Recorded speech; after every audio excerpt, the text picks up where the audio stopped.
नमस्कार दर्शक बंधु मु स्वागत करुच्ची बीएम क्रिएशन यूट्यूब चैनल को। तो आज हूँ 11 अगस्त 2023 शुक्रवार। आज सकाळ आज संध्या किसी गुरुत्वपूर्ण खबर आसी चलते से गुरुत्वपूर्ण खबर पर नजर पकड़ा। तो दर्शक बंधु एवं आंचलिक पाणीपाग विज्ञान केन्द्र पक्षर एक बड़ खबर सामना को आसी। बर्तमान जहाँ सूचना मिलूँ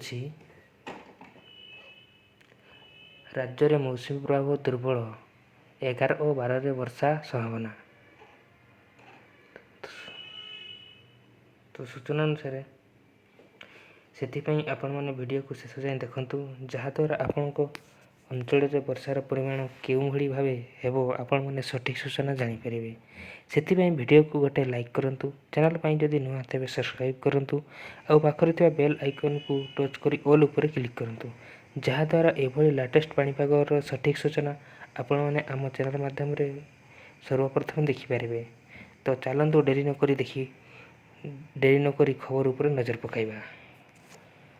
तो दर्शक बंधु बर्तमान जहाँ सूचना मिली राज्य में मौसुमी प्रवाह दुर्बल रही 11 और 12 तारिख दिन राज्य में केतेक अंचल वर्षा होवार संभावना था आंचलिक पाणीपाग विज्ञान केन्द्र पक्षर कहुई।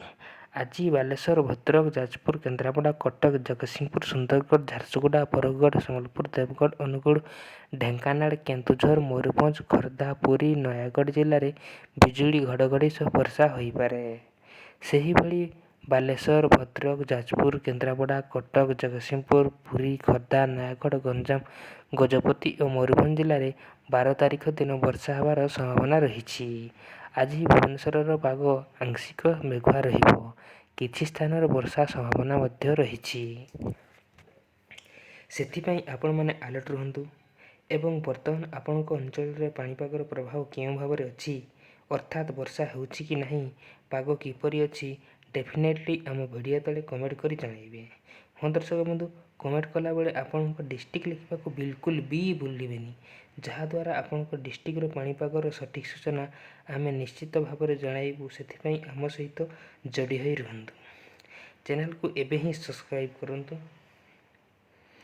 कलापर बेल आइकन को टच करी ऑल उपर क्लिक करंतु जहाँद्वारा जेबे भी जेकोसी लेटेस्ट सठिक सूचना आपण माने आम चैनल माध्यम सर्वप्रथम पाइपर। Bureau report BM creation.